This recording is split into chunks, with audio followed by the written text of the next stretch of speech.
حضور علیہ السلام کی محبت سے معاشرے کے دکھ جو ہیں وہ سمیٹے جا سکتے ہیں۔ آقا کریم علیہ السلام نے محبت سے ہی معاشرت کو جو ہے وہ اپنے قریب کیا اور لوگ ایمان کی دولت سے مالا مال ہو گئے۔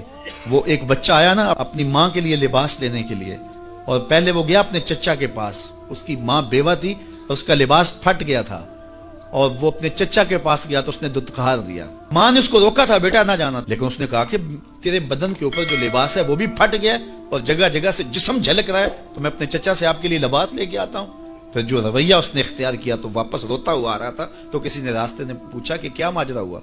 اس نے کہا چچا کے پاس گیا تھا ماں کے لیے لباس لینے، اس نے رلا کے بھیج دیا۔ اللہ اکبر۔ تو اس نے کہا کہ جا سین حرم میں محمد نام کا ایک شخص بیٹھا ہوا ہے، اگر تو اپنا دکھڑا اس کے سامنے پیش کرے تو وہ امید ہے تمہیں رد نہیں کریں گے، لیکن سن لے ان کا دین کوئی اور ہے۔ اللہ اکبر۔ اپنے ماں کے پاس آیا تو ماں کو کہا کہ چچا نے رلا کے بھیج دیا، لیکن آپ کی حالت مجھ سے دیکھی نہیں جا رہی۔ بچہ ابھی شعور کی منزلوں میں قدم رکھ رہا تھا، پہلے بہت چھوٹا تھا، اب اس کے اندر ایک جذبات تھے بچے کے اندر۔ تو ماں نے کہا کہ بیٹا نہیں، ان کے پاس نہیں جانا، سنا ہے کہ جو ان سے ملے دین دھرم چھین لیتے ہیں اس کا۔ اللہ اکبر۔ تو حضور علیہ السلام کے پاس جانے سے ماں روکنے لگی، لیکن بچے نے کہا کہ امی میں پکا رہوں گا، بتوں کا وفادار رہوں گا، تم اس ٹینشن کو، اس پریشانی کو چھوڑ دو۔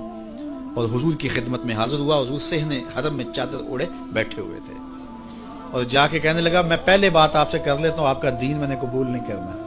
حضور مسکرا کے بولے بیٹا بتاؤ کس لیے آئے ہو؟ کہا میری ماں بے لباس ہے، میں آپ سے لباس لینے آیا ہوں۔ حضور نے چادر رحمت اتار کے اس کے کندھوں پہ ڈالی۔ اللہ اکبر۔ وہ واپس آ گیا اور ماں پر حضور کی چادر اڑائی۔ اللہ اکبر۔ اور ماں نے کہا کہ بیٹے اس نے اپنا دین تو نہیں تجھے دیا؟ کہا نہ، میں نے پہلے کہہ دیا تھا تیرے دین نہیں مانوں گا۔ ماں کہنے لگی پتر اس کا دین ماننا چاہیے، یہ جس نے رحمت کی چادر ہمارے سر پہ تان دی۔ اللہ اکبر۔ تیری تک کے ادامہ میں مرید ہو گئے۔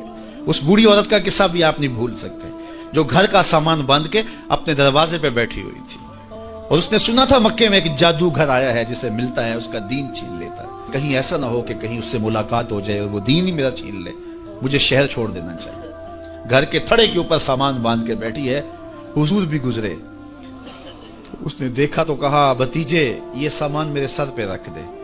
حضور نے سامان اٹھایا، دیکھا تو بوجھل تھا، وزنی تھا، اور بڑھیا کو دیکھا تو کمزور تھی، تو کہا کہ بڑھیا اگر چاہو تو جہاں چاہتی ہو میں خود نہ چھوڑا۔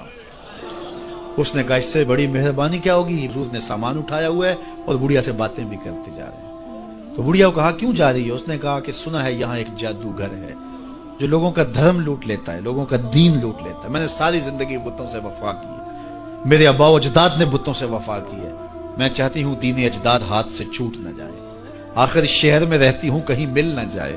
خیر حضور نے کچھ نہیں کہا، اس کا سامان نہیں پھینک دیا کہ ٹھیک ہے تم پھر جاؤ۔ سامان اس کا اٹھایا اور جہاں تک اس نے جانا تھا سامان پہنچایا، سامان سپرد کر کے واپس پلٹنے لگے۔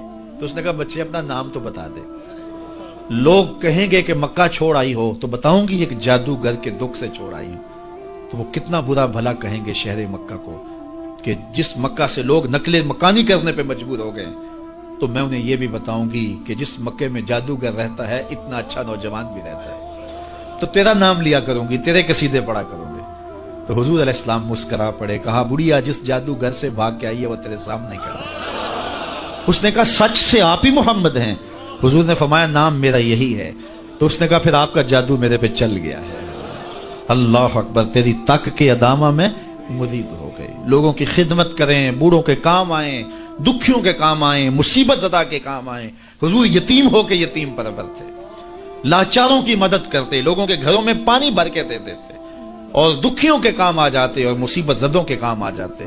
تو حضور سے پیار کرنے والوں، امت میں آپس میں حسد نہ پھیلاؤ، بغض نہ کرو، نفرتوں کے پہاڑ کھڑے نہ کرو، ایک دوسرے سے پیار کرو، جڑو، امت وحدہ بنے، اور اپنے ماحول کو، اپنی معاشرت کو ایک خوبصورت معاشرت کا رنگ دو، اور اپنی زندگی کو حضور کے نام کر دو۔ ایک بزرگ تھے تو وہ کنویں پہ پانی بھرنے گئے، تو ایک خاتون بھی مٹکے میں پانی بھر کے جانے لگی، تو تھوڑا کیچڑ تھا، وہل تھا، تو ان کی نظر پڑی تو انہوں نے کہا کہ ذرا دھیان سے پاؤں نہ پھسل جائے۔ تو اس خاتون نے گھڑا رکھ دیا اور اس عالم سے مخاطب ہو کے کہنے لگی کہ میں اگر پھسل جاؤں گی تو کیا ہوگا؟ گھڑا ٹوٹ جائے گا، دو آنے کا بازار سے اور لے آؤں، لیکن حضرت اگر آپ پھسل گئے تو کچھ نہیں بچے گا۔ عالم کا پھسلنا، عالم کا پھسلنا، ایک جہان کا پھسلنا، حضرت عمر رضی اللہ تعالیٰ عنہ نے فرمایا 3 چیزیں اسلام کی عمارت کو ڈھا دیتی. پہلی چیز ذلت العالم، عالم کا پھسل جانا. جب عالم پھسلتا ہے تو معاشرہ پھسلتا ہے. عبداللہ بن معتز نے کہا کہ عالم کے پھسلنے کی مثال کشتی کے اندر ٹوٹ پیدا ہو جانا، انکسار پیدا ہو جانا، سوراخ ہو جانا ہے. کیونکہ کشتی کے اندر جب سوراخ ہوتا ہے تو پھر کشتی بھی ڈوبتی ہے اور کشتی کے اوپر جو بیٹھے ہوئے ہوتے ہیں وہ بھی ڈوب جاتے ہیں. تو عالم جب خراب ہوتا ہے تو وہ خود بھی برباد ہوتا ہے اور اس کے ساتھ جڑے ہوئے سینکڑوں ہیں، ہزاروں ہیں یا لاکھوں ہیں، وہ بھی برباد ہو جاتے ہیں. دوسری چیز وجدال المنافق بالکتاب، اور منافق شخص کا کتاب اللہ کو لے کے جھگڑے شروع کر دینا. منافقین جن کے اندر نفاق بھرا ہوا ہے وہ مفسر بن جائیں، وہ قرآن لے کے بیٹھ جائیں اور لوگ ان کے فالوور بن جائیں اور وہ لوگوں کو گمراہ کر رہے ہو. جب کسی قوم کے اندر منافق منبر و محراب کے مالک بن جاتے ہیں اور وہ قرآن سے لے کر مجادلے کر رہے ہوتے ہیں تو قومیں برباد ہو جاتی ہیں. اور آج آپ دیکھ لیں، آج سوشل میڈیا کے اوپر ایسے ایسے مکروہ لوگ بیٹھے ہوئے ہیں جو قوموں کے اندر بگاڑ اور تفریق کی بدکاری میں کوئی کسر نہیں چھوڑ رہے اور قومیں برباد ہو رہی ہیں. اللہ تعالیٰ نے قرآن مجید میں فرمایا لوگوں میں سے کچھ ایسے لوگ بھی ہیں کہ جن کی باتیں ایسی ہیں کہ تمہارے دل کو لگیں کہ بابا کیا بات کر رہا ہے، لیکن وہ الد الخصام ہے، وہ انتہائی لوگوں کے اندر فساد برپا کرنے والے، لوگوں کے اندر شر پیدا کرنے والے. فرمایا تم ایسے لوگ دیکھو گے قرب قیامت میں کہ وہ پچھلے گزرے ہوئے لوگوں پر لعنت کریں گے. وہ کہیں گے جو دین ہمیں سمجھ آیا ہے وہی دین ہے. ماضی کے اندر بڑے بڑے محدث فقیہ اور بڑے بڑے بزرگ، وہ کہیں گے ان کو کیا پتا تھا، دین کی تو سمجھ ہی ہمیں آئی. اور آج ہم دیکھتے ہیں کہ لوگ کہہ رہے ہیں کہ ہمارے جیسا تو کوئی زمانے میں ہے ہی نہیں، دین کا تو فہم ہی ہمیں ملا. ماضی میں تو سارے لچھے بیچتے تھے، انہیں کیا پتا تھا دین کیا ہے. اور بزرگوں کی پگڑیاں اچھالی جانے لگی. تو کہا کہ دوسری چیز جو اسلام کو گرا دے گی وہ جدال المنافق بالکتاب، منافق کے ہاتھوں میں کتابیں آ جائیں گی اور وہ کتاب اللہ کو لے کر کے قرآن پڑھ کے حدیث پڑھ کے لوگوں کو گمراہ کر رہے ہوں گے. تیسری چیز وہ حکم الائمۃ المدلین، ان لوگوں کے ہاتھ کے اندر اقتدار آ جائے گا، ان لوگوں کے ہاتھ کے اندر قوت نافذ آ جائے گی جو خود بھی گمراہ ہوں گے اور لوگوں کو بھی گمراہ کریں گے. جب یہ 3 چیزیں ہو جائیں، حضرت عمر نے فرمایا تو اسلام کی عمارت ڈھا دی جائے گی. جب فتوے حکمرانوں کی مرضی کے مطابق دیے جائیں گے اور وہ اپنی خواہش کے مطابق فتوے کا معیار طے کریں گے تو پھر نتیجہ وہی ہوگا جو اس وقت پوری دنیا کے اوپر مسلمانوں کا ہو گیا. اور آج اسلام دنیا کے اوپر غریب الوطن ہے. ایسا غریب الوطن کوئی نہیں ہے جیسا غریب الوطن اسلام ہے. 56-57 اسلامی ملکوں کے اندر بھی اسلام کو کہیں جائے پناہ نہیں مل رہی. اج دین نبی دا وانگ یتیمہ کر کر تکے کھاوے، کتھوں لبا عمر بہادر جڑا روندے نوں گل لاوے. جب ہم ہی اچھے نہیں ہیں تو پھر رحمت کی چادریں تو نہیں تان دی جائیں گے ہمارے اوپر. یہ حکمران عذاب ہے ہمارے اوپر اور یہ ہمارے گناہوں کی سزا ہے. حجاج بن یوسف بصری کا سخت گیر حاکم اپنے ہاتھ سے 70,000 لوگوں کو قتل کیا تھا. 90,000 لوگ اس کے حکم سے کٹے تھے. حضرت حسن بصری رضی اللہ تعالیٰ عنہ فرمایا کرتے تھے اگر پچھلی امتوں کے لوگ اپنے سارے ظالموں کو لے آئیں اور ایک پلڑے میں ڈال دیں، ہم صرف حجاج بن یوسف کو دوسرے پلڑے میں ڈال دیں گے، یہ پھر بھی بھاری ہو. صحابی رسول کو سین حرم میں ذبح کیا شخص، بہت ظالم شخص. تو کسی نے جرت کی، جرت کرنے والے ہر دور میں ہوتے ہیں، اور کہا کہ تو نے حضرت عمر کا زمانہ دیکھا ہوا ہے، اگر تو بچہ تھا اس وقت ان جیسا انداز حکمرانی کیوں اختیار نہیں کرتا، اتنا بڑا ظالم کیوں ہو گیا تو.